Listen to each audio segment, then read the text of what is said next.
Commander Vex stared at the holographic display floating above his workstation, his six-clawed fingers tapping an irritated rhythm against the metal surface. The blue planet rotated slowly in the projection, its white clouds swirling peacefully over green and brown continents. For 317 years, this small world had been nothing but a source of frustration. Another day, another silent treatment from the humans, muttered his aide, crystalline officer Zara, her translucent body flickering with shades of orange that indicated annoyance. She gestured toward a stack of data tablets. The Confederation transmitted their latest peace offering yesterday. Trade agreements, technology exchanges, even cultural exchange programs. Not a single response. Vex's mandibles clicked together, a sound that echoed through the cramped monitoring station. What about their space activity? Any changes in their primitive rocket launches? They sent another supply mission to their moon base last week. Same chemical propulsion, same basic life support systems. Nothing impressive. Zara's form shifted to a dull yellow, the color of boredom. Their Mars colony received a shipment of farming equipment. Vegetables, Commander. They are growing vegetables on Mars instead of building proper cities. The commander stood and walked to the large viewing window that showed the vast emptiness of space. Omega-7 was positioned at the edge of the Sol system, far enough to avoid detection but close enough to monitor all human activity. It had been his assignment for 47 years, and it felt like a punishment. "Sir," called another technician from across the room, "we have the monthly report from Intelligence Division.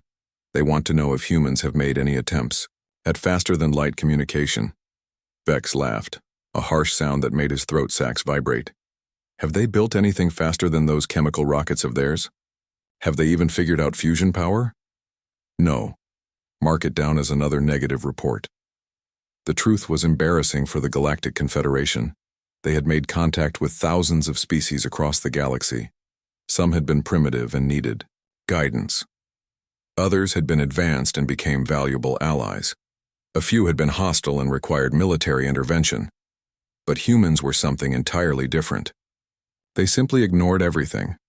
The first contact attempts had been made when humans were still fighting with metal swords and riding animals for transportation.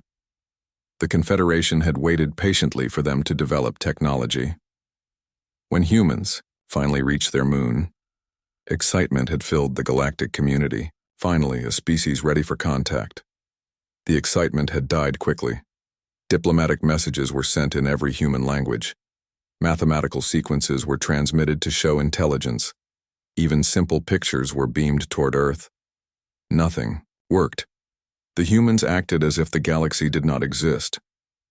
"Commander," Zara said softly, "what if they simply cannot detect our transmissions? Their technology is very basic."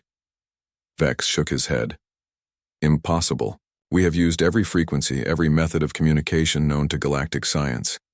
Radio waves, light pulses, quantum entanglement messages. We even tried crude smoke signals projected into their atmosphere. They have the technology to detect at least some of our attempts. The most frustrating part was watching human development. They were not stupid. Their mathematics was solid, their science was progressing steadily, and their engineering was practical if unimaginative. They had built space stations, established permanent bases on 2 worlds, and were planning missions to the outer planets of their system. Yet they showed no curiosity about life beyond their small corner of space. "Maybe they are afraid," suggested a young technician named Crix, his blue skin turning purple with the effort of thinking. "Many species fear contact with advanced civilizations." "Fear would be understandable," Vex replied. "But fear usually results in defensive measures. Humans have built no weapons capable of threatening spacecraft. They have no planetary defense systems. They act as if they are completely alone in the universe. The galactic community had tried everything. The peaceful Altarians had sent friendship messages. The technological Vorthak had offered scientific knowledge.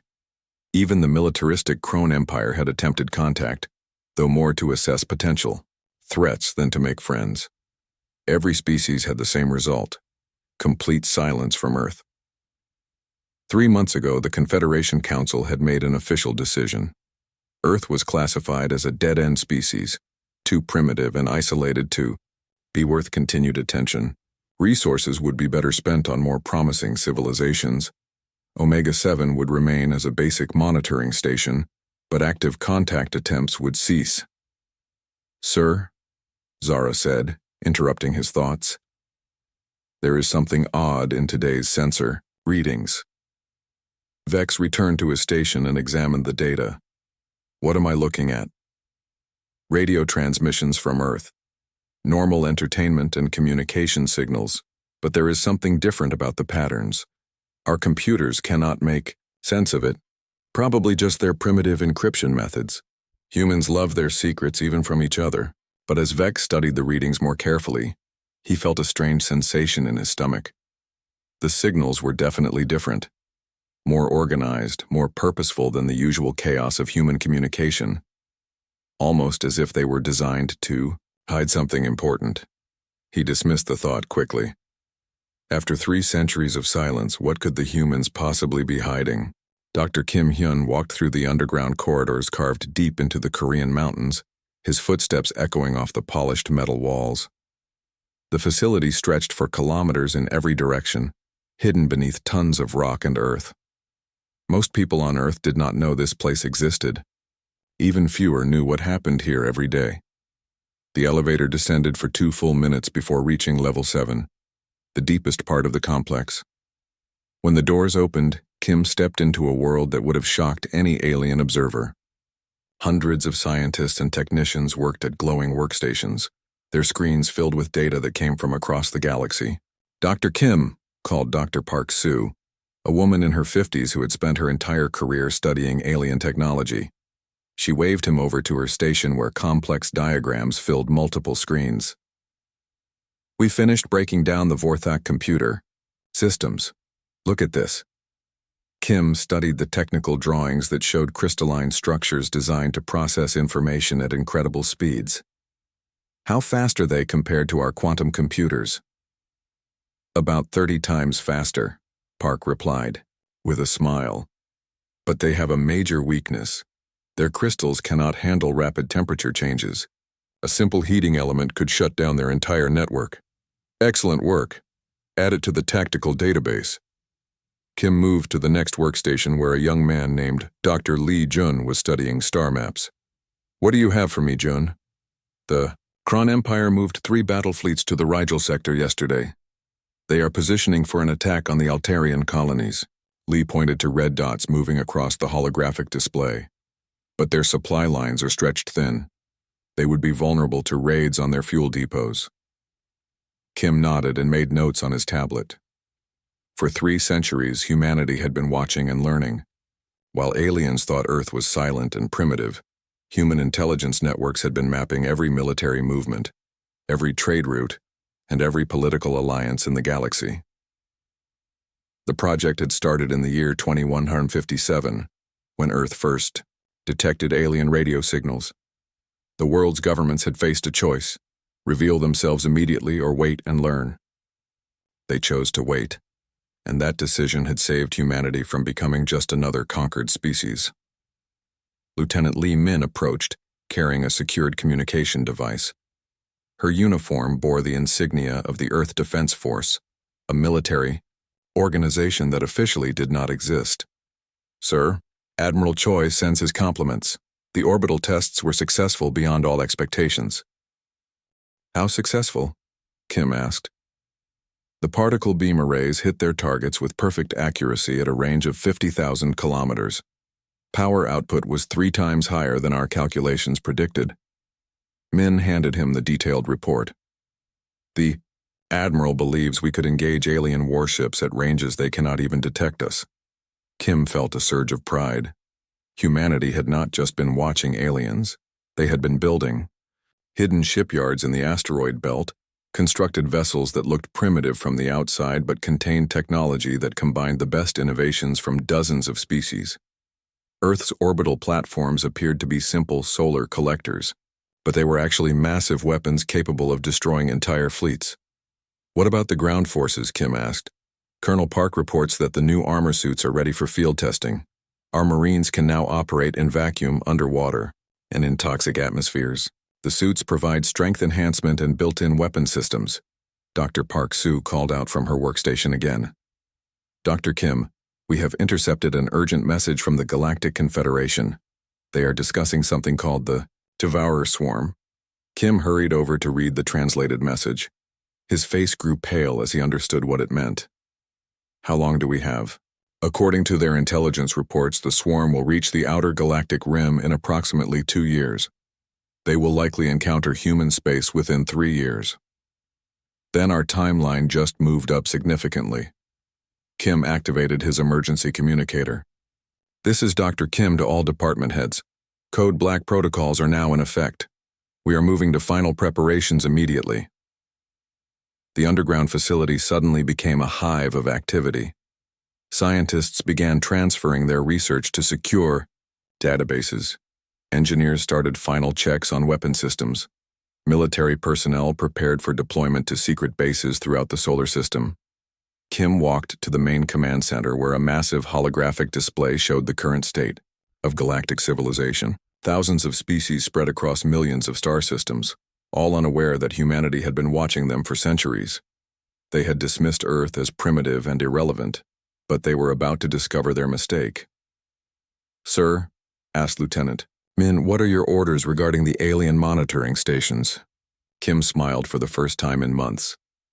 Let them keep watching. Let them think we are still growing vegetables on Mars and launching primitive rockets. When the time comes to reveal ourselves, the surprise will be complete. He looked around at his team of scientists and military officers, people who had dedicated their lives to keeping humanity's greatest secret. 300 years of preparation are about to pay off. When we finally speak, the galaxy will listen. The Devourer Swarm was coming, and humanity would be ready. The galaxy had ignored Earth for centuries, but soon they would learn that silence did not mean weakness. It meant patience, preparation, and the wisdom to choose the perfect moment to act.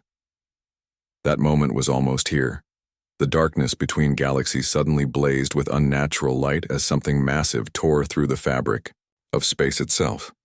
What emerged defied comprehension. A swarm of mechanical creatures so vast that they blotted out entire star fields. Each machine was the size of a city, their black metal surfaces covered with weapons that pulsed with deadly energy. The Devourer Swarm had arrived, and the galaxy would never be the same. Fleet Admiral Crone stood on the bridge of his flagship, the Eternal Victory, watching his tactical display with growing horror. Red warning lights flashed across every screen as another star system disappeared from the galactic map. The Altarian homeworld, with its floating crystal cities and billions of peaceful inhabitants, had been consumed in less than 6 hours. Admiral, his communications officer called out, her voice shaking with fear. We are receiving distress signals from the Vorthak core worlds. Their quantum defense networks have been compromised. The enemy is using their own technology against them. Kron clenched his 4 hands into fists. The Vorthak had built the most advanced computer systems in the galaxy, networks so complex that it would take centuries to understand them fully. Yet the swarm had cracked their codes and turned their defenses into weapons in a matter of hours.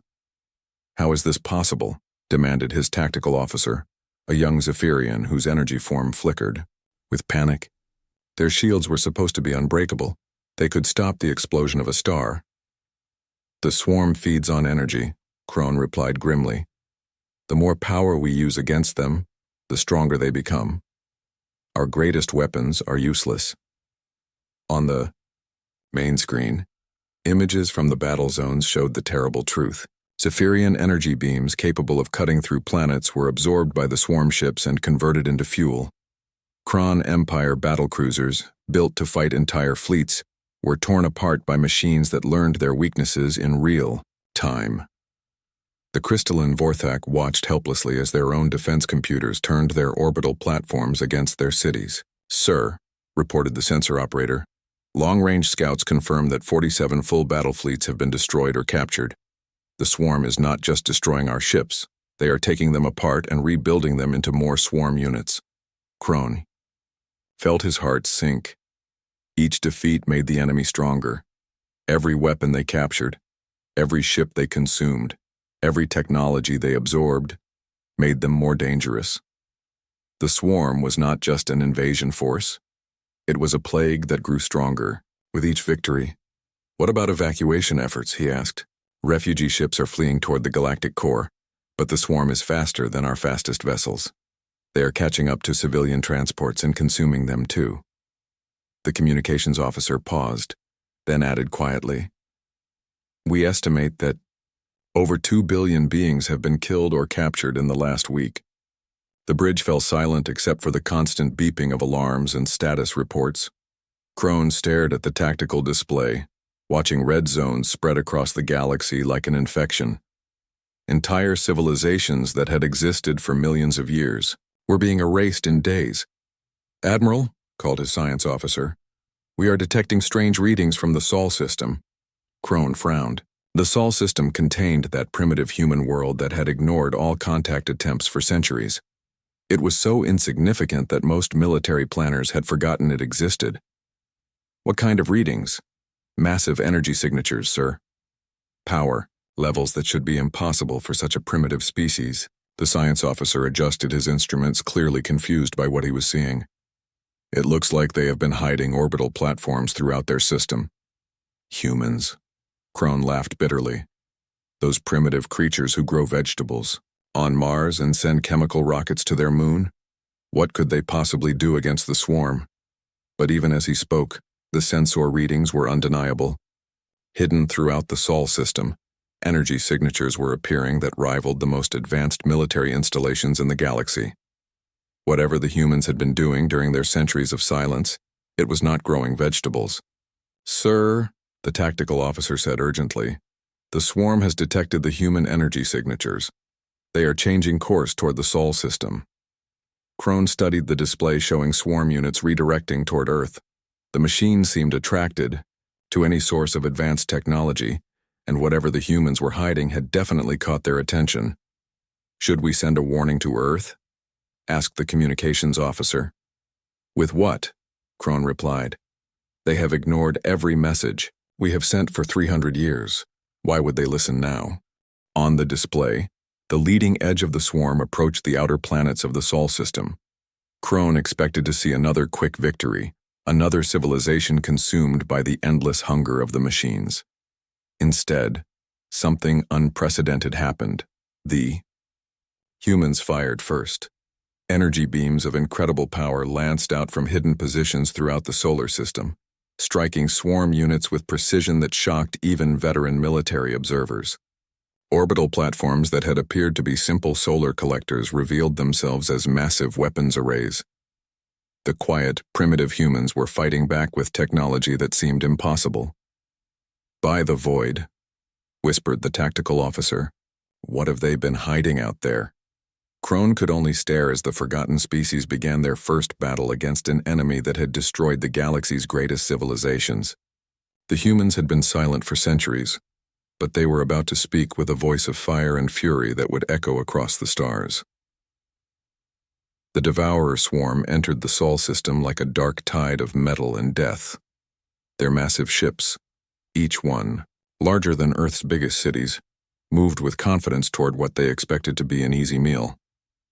The primitive humans would provide barely a snack, but every bit of matter and energy helped fuel their endless hunger. Admiral Choi Jae stood in the command center of the UES Sol's Fury, hidden behind Jupiter's swirling storms. His weathered face remained calm as he watched thousands of enemy contacts appear on his tactical display.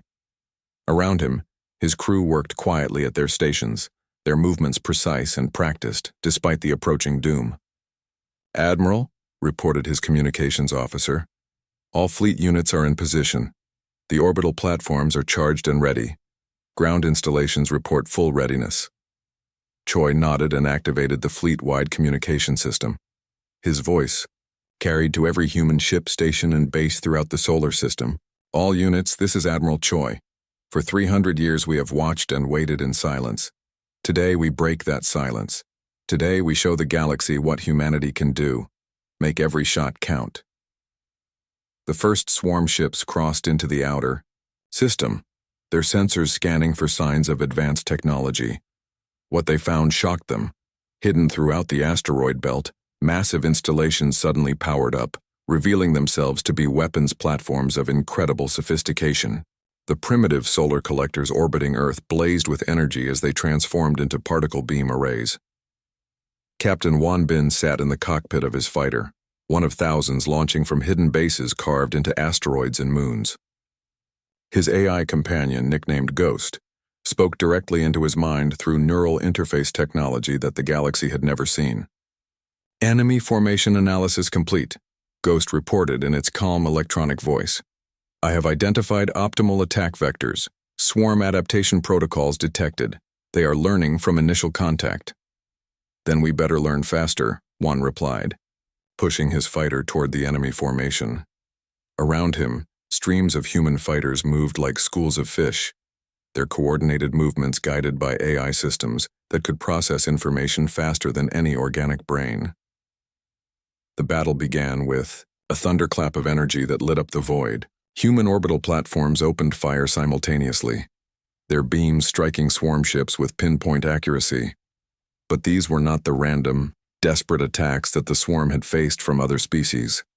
Every shot was calculated, every target chosen for maximum effect. The swarm ships tried to absorb the incoming energy, as they had done against every other enemy. Instead, they found themselves overloaded by power frequencies specifically designed to disrupt their collection systems. Human scientists had spent decades studying captured swarm technology, learning exactly how to hurt them. First wave impact. Successful, reported the tactical officer aboard Soul's Fury. Enemy ships are taking heavy damage, but they are adapting to our beam frequencies. Implement Protocol 7, Choi ordered calmly. Throughout the system, human weapons instantly changed their attack patterns. The swarm had barely begun to adapt to the beam weapons when kinetic projectiles began striking them, but these were not simple metal slugs. They were asteroids accelerated to incredible speeds by gravity assist maneuvers around the planets. Wan Bin's fighter dove through the chaos, his weapons targeting the sensor clusters on swarm ships. Ghost was already calculating the enemy's next move, predicting their adaptive responses before they could implement them. They are trying to capture our fighters for analysis, Ghost warned. Switching to evasive pattern, Delta 9. The human fighters suddenly scattered in all directions, their movements apparently random but actually following complex algorithms that made them impossible to predict or capture. Meanwhile, clouds of automated drones emerged from hidden launchers, swarming over the swarm ships like angry insects. The swarm had faced drone attacks before, but never like this. Each human drone was controlled by an AI that could think and adapt independently. When the swarm destroyed one drone, 10 more took its place, each one learning from the destruction of its predecessor. Admiral Choi watched the battle unfold with grim satisfaction. The swarm was discovering that humans had spent centuries studying not just alien technology, but alien tactics. Every strategy the swarm had used against other species, humanity had developed counters for. "Sir," called his science officer, "the enemy is attempting to use Jupiter's gravity well as a weapon. They are redirecting asteroids toward our positions." "Activate the gravity manipulators," Choi ordered. Hidden installations around Jupiter suddenly came online, generating artificial gravity fields that deflected the incoming asteroids back at the swarm ships. The enemy's own weapons became projectiles that tore through their formations. As the hours passed, the tide of battle turned decisively in humanity's favor. The swarm, which had consumed entire civilizations without breaking stride, found themselves outmatched by a species they had dismissed as primitive. Human weapons adapted faster than swarm defenses. Human tactics evolved in real time. Human technology proved superior to anything the galaxy had ever seen. Captain Wan Bin watched the last swarm ship explode in a brilliant flash of light. Around him, the void was filled with the wreckage of the enemy fleet, their broken hulls drifting like dead leaves in the solar wind. "Ghost," he said quietly, "how many did we lose?" 17 fighters, 3 cruisers, and 1 orbital platform. Enemy losses, complete annihilation of their advance fleet. Admiral Choi stood on his bridge, looking out at the graveyard that the Sol system had become.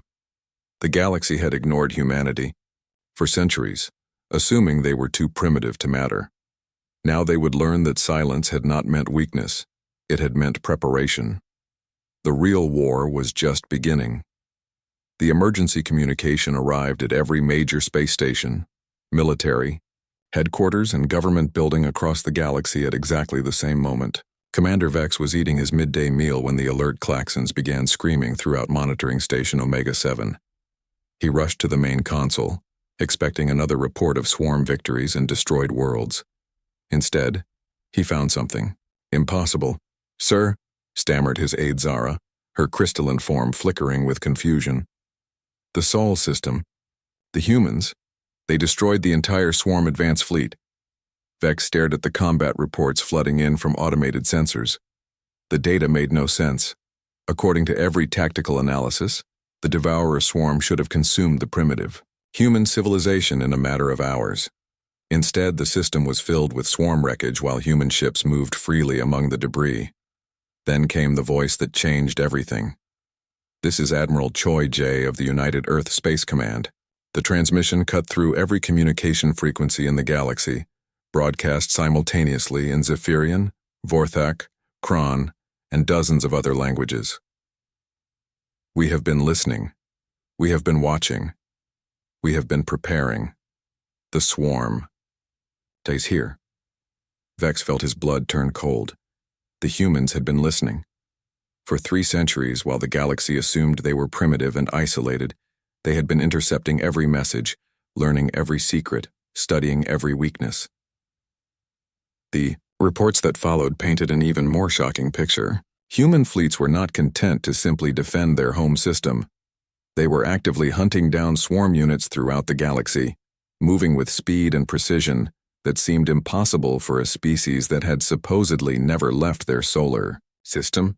Captain Park Na led the first boarding assault on a damaged swarm vessel near the Rigel sector.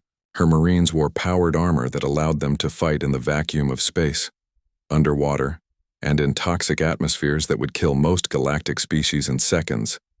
The armor enhanced their strength to superhuman levels and provided weapons that could cut through swarm hull material like paper. "Boarding successful," Park reported to the Fleet Command.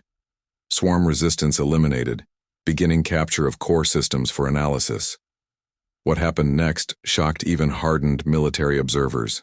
Human scientists led by Dr. Yang Ho began reverse engineering swarm technology at incredible speed.